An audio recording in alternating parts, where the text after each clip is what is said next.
Bonjour, aujourd'hui c'est la RSE expliquée à ma grand-mère et à mon boss en moins de 3 minutes. Alors c'est parti. La RSE, c'est la responsabilité sociétale des entreprises, ou RSO, responsabilité sociétale des organisations. 3 points à retenir. C'est tout d'abord une démarche volontaire qui s'inscrit à moyen ou long terme pour l'entreprise.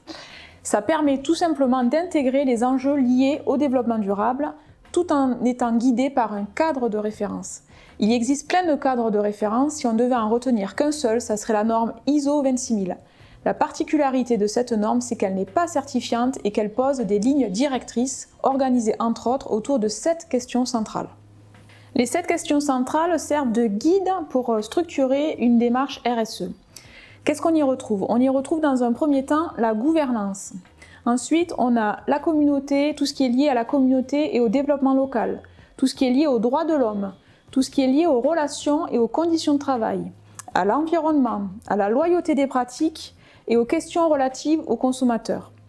Toute cette réflexion se fait bien entendu grâce à un dialogue avec les parties prenantes. Et en fait, ces questions centrales sont déclinées en domaines d'action. Les domaines d'action, en fait, ce sont des bonnes pratiques qui permettent d'accompagner plus explicitement, de manière plus opérationnelle, la mise en œuvre d'une stratégie RSE. Si on veut mettre en place une démarche RSE au sein de son entreprise, 4 étapes indispensables. La première, c'est de faire un diagnostic, en tenant compte, bien entendu, des 7 questions centrales. Ça va nous permettre de connaître les attentes de nos parties prenantes. Les parties prenantes, ce sont toutes les structures, toutes les personnes qui interagissent à un moment donné ou à un autre avec mon activité. La deuxième étape, suite à ce diagnostic, sera de définir une stratégie et donc un plan d'action. Ce qui est important de retenir à cette étape-là, c'est d'être dans une démarche d'amélioration continue. Pour cela, on pourra utiliser la roue de Deming ou le PDCA.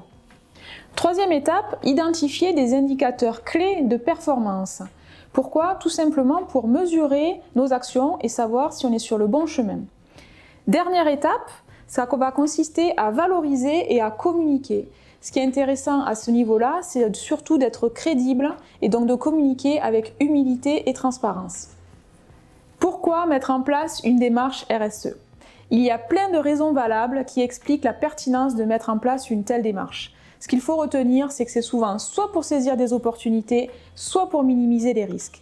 Ici des exemples, la liste est bien entendu non exhaustive. Une étude récente a mis en évidence que les entreprises qui ont mis en place une démarche RSE sont 17% plus efficaces que les entreprises qui ne l'ont pas encore fait.